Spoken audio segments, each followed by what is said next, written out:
Oh, still a little short.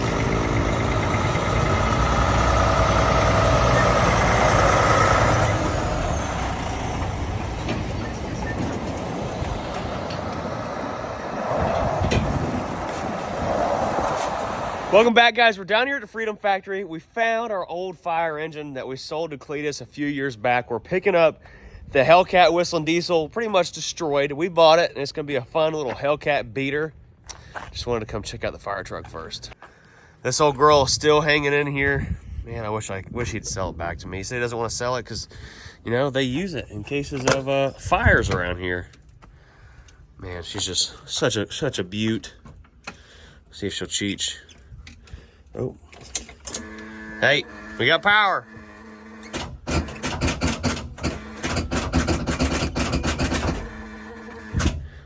No, she ain't cheating. Batteries are dead. Man, I wish I had this thing still.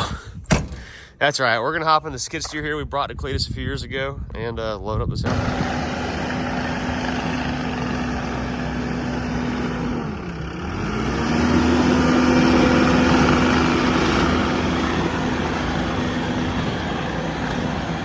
Well, here she is right here, folks. They definitely did a number to it. Cody said there was minor body damage. What do you think? Full send. This is gonna take a lot to fix. All the arms are busted up in here. I gotta get it back to the house where I'm gonna work on it at my house.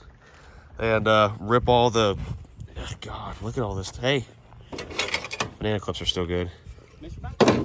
Hey, mystery box full of aluminum. You imagine? Oh boy, A-arms are all busted on this side. About to have us a beater Hellcat. They literally just threw everything over here. Did not care. I guess we need to check and make sure it still starts. We agreed to load this thing up and buy it. So in here we got our boat kill switch. We'll hook our wires up here. All right, we got our kill switch hooked up. Still sounds good. Not bad. Still pretty healthy. 37,000 miles. And a good couple gallons of Bondo can't fix. Power steering still works. I'm gonna get all this mystery box aluminum off here. Oh, it's 6 pounds. I bought a sticker. 6 pounds of sign a liability waiver before we ship it to you. We ain't responsible for you getting hurt. Some mystery wood. We need to go out there and see what the burnout pad looks like after this. Had to have done some damage. Hey, we need that. Don't get rid of that. How do you put gas in it? I don't know, that's a good question. You know what we do is we need to get one of those boat things you use for opening and closing, like stuff on boats. Just put it right there.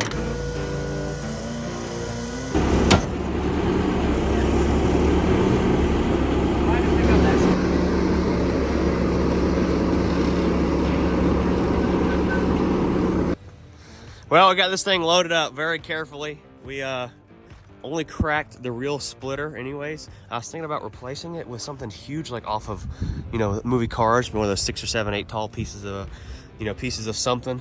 Man, look at this suspension is wrecked. If anybody's watching this video and you manufacture suspension parts, whatever that brand is, if you guys want to reach out to us and send us some new unbroken stuff, hey, we are here and we're waiting for you to send us some. We'd appreciate that. Boy, look at them shocks though. Golly. Sway bar, nothing left of it.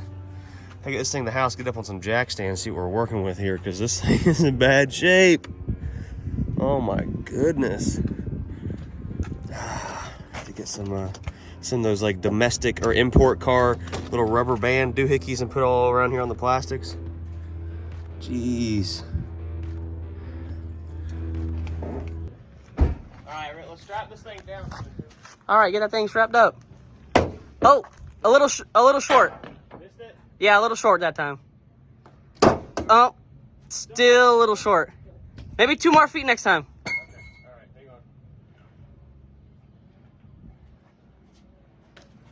hang on. Okay, right on the money. I wonder what lug pattern our new wheel spacers are. Ford Ranger. I think we should have brought more than one strap. Yeah. You know what? I've always wanted to do this. Let's roll the window up. There you go. Through the wheels? Yeah. There we go. You go to the other side and grab it? Yeah. Well, she's all loaded up, strapped down. That ain't going nowhere. It's not sliding because the hitch is sitting on the wood. And we're ready to head back. So you may be wondering, why wouldn't I bring the $5,500? Because Spencer wanted to ride in a semi, and I just wanted to drive it because we don't ever drive it. And I got a fifth wheel to a gooseneck ball adapter up here to a adapter that I made to go from the 7-pin to a 6-pin. And no chains because gang. And we got our solid fifth wheel thing, keeps the fifth wheel from flopping all over the place. One day I'll go to all fifth wheel style hookup on our goosenecks and everything, but for now, this is what we got. And it worked out good because we needed that hydraulic dovetail to load this thing up, and it all worked out. So we're gonna head back to the house, get it unloaded somehow. I didn't think about unloading it back in my house. I'll have to drag it off or something.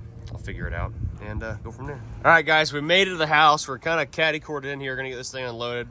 My buddy Jacob that lives right around the corner brought his tractor over here because I don't have one here at the house right now. And we're gonna try to get this thing unloaded. At least we can get it off the trailer on the concrete, and then we can, I'm gonna go to Harbor Freight and get some like roll around wheel jacks and put them underneath the body somewhere. So see if we can get it rolled off carefully with this tractor right there. Well guys, we got the Hellcat unloaded off the trailer. This thing's in pretty rough shape, right? So he destroyed the fender on it, some dents in the hood. The bumper is kind of okay on this side. Started getting ripped off on this side pretty freaking bad. The rear suspension's pretty much toast. So what I'm gonna start doing, I think, is looking for just like a complete subframe to drop this one out and just replace with a whole nother subframe that hasn't had the rear diff like exploded on it. There's wires, all kinds of stuff messed up back here. All these arms are broken. You can see right here where the brake rotor is pretty much trashed, the axle boot's ripped. So if I can find a complete subframe, just drop this one out and put another one in it, that would definitely be a lot easier than trying to replace all this stuff that is like completely destroyed. So maybe another set of shocks would be great. But like you can see up in here where something smacked the back in there, maybe it's from a burnout once before. I don't know what that thing is. Someone can tell me what that is, that'd be cool. But we got some pretty sick wheel spacers. Anybody wants to buy those? It's always cool. The Peterbilt and the trailer fit right in my front yard. And then, gosh, that just destroyed this side. We're gonna have to figure out something to do with a fuel cap here. Looks like it's sealing still, and water's not getting in there, so that's good, I guess. But that's gonna be problematic in the future. For now, if you guys go to brucewilsonshop.com, I'm gonna be including in our mystery boxes large pieces of all this aluminum here and wood and all kinds of stuff in here. Who knows, maybe you get a banana clip from the front bumper. There's just a ton of parts in here. So large mystery boxes at brucewilsonshop.com. And then I bought a Ford Ranger and haven't really posted about it on YouTube. I shared about it on Facebook and Instagram, and I got a piss load of comments and likes. So let me tell you about that. It's a 1997 Ford Ranger, 150,000 miles on it. I bought it from a fella in MacDill Air Force Base. He's in the military, and it was his first truck from Colorado, and it's just like completely rust free other than like the normal like surface stains, but there's no rust, no mud under it nowhere. I bought some brand new 33 1050 15s and got some new wheels for it. We're putting a 4-inch rough country lift on it, top of the line, best lift kit you can buy. And the reason I bought a Ranger is one of my first trucks I ever had that I just spent all kinds of experiences in was a 1996 Ford Ranger extended cab 5-speed. And it's crazy because I posted a picture of this thing for sale, or I bought it on Facebook, and my buddy Robert commented and said, if you ever want to sell it, let me know. So I text him. I'm like, hey, you got a Ford Ranger or something? He's like, yeah. He sent me a picture of a Ford Ranger he's got, and I'll put it up here. It's the same Ford Ranger I had growing up. So it's crazy that it's such a small world. He bought my old truck, or his parents bought my old truck 11 years ago, and he has it. But I've got another Ford Ranger now. We're going to be painting this thing the same color as the Tratter Taxi and Brutus. We're putting some Peterbilt dome lights up inside the truck also. I'm going to be putting some switchback watermelons for a dome light because a dome light inside of it's bad. I was told that we would have to put a body lift on with 33s, but I think I'm not gonna have to, so I bought this body lift. We may send back. Got some new mile marker hubs to go on the front of it. Redoing all the front wheel bearings, brakes. You can see an air compressor there. The AC works, but the compressor's making a noise. We're gonna replace that. We've got a PA sound system or a PA kit with all kinds of sounds from our friends at Horn Blasters. Got some K3 train horns for Brutus up here, but I think we may get the same set or a set of shockers from hornblasters.com and put on the old Danger Ranger here. I'm super pumped about it. So this is a little short and sweet video of us picking up Whistling Diesel's Hellcat. I don't know what I'm gonna do with it, guys. I'm gonna make it to where it's drivable again. We sold Amber's Durango that we've had for a while. She just didn't really drive it much. We're selling our Nissan we had up in Tennessee. Amber's gonna be driving my Duramax sitting over here, and I've got the Ford Ranger I'm gonna be driving, and the Hellcat. So just making room, getting rid of stuff we don't need, don't drive, to drive some really cool stuff. Even though it's beat, it's a Hellcat beater. And on top of all that, we went out and bought a brand new Thor Inception Super C motorhome. We're gonna be doing a lot of traveling, going to shows, and I want to be able to bring my wife and kids and Amber and do some traveling. It had to be something that she could drive too. So this thing has got a 6.7 Cummins with an Allison 6-speed automatic transmission in it. It's like 39 feet long, 16,000 pounds of towing capacity. So we can pull my pickup and a side-by-side behind it. So it's gonna work out great. Let me go, guys. Do you want to see some family traveling vlogs? You know, I mean, that'd be cool with having the motor home, and I can drive the truck behind Amber. We're gonna put a CB in that thing. Talk back and forth. I think it'd be really cool, just family travel on the road and trucking. Also, so remember how I was telling you guys we are closing the shop. That video got a ton of views on it. It's real. The property is under contract. There's a company that that sells new trailers and stuff that is actually purchasing it. So we've got so many days to get out, and all the YouTube videos will be happening right here at my shop at home and in the backyard. We're getting a pole barn built out back, getting AC put in the shop. It'll be so nice. It's so hot and muggy and humid here in Florida.